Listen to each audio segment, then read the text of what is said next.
I've just been speaking to Derek Warwick, Sally, who raced alongside this great man, Niki Lauda, and so many beautiful tributes to him this morning on the programme. Yeah, and it's incredible when you think about what happened to him in the 70s with that terrible, terrible crash. He could have died, very nearly did.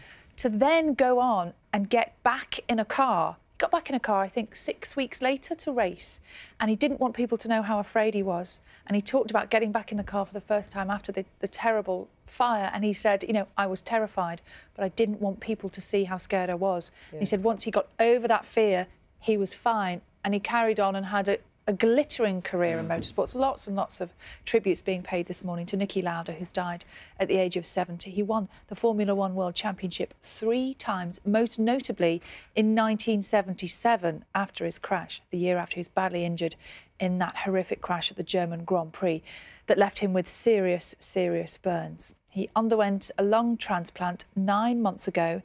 His family said he passed away peacefully, and as Dan was saying just a short time ago, we spoke to the former F1 driver, Derek Warwick.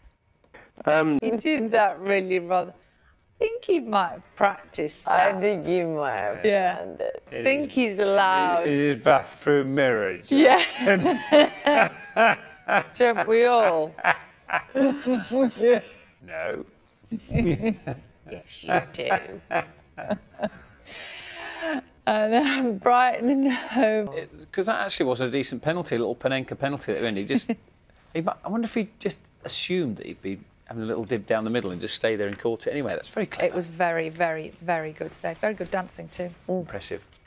Now, as we head towards next year's Tokyo Olympic Games, teams are trying to do all they can to get the best out of their female athletes. And there's a focus on something which has up until this point been a bit of a taboo subject: periods and whether or not you're at risk of injury at that time of the month. As part of the BBC's Change the Game season, Katie Shanahan has been finding out more for us. It is a really interesting subject, isn't it? To talk about this more, we're joined by Sam Queck. Morning. Obviously, this is something that you must have talked about with your team and your team doctors. How closely monitored were you when you were playing? It was a simple thing of every morning.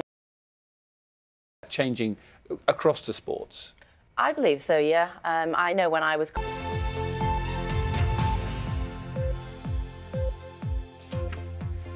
Changing across the sports.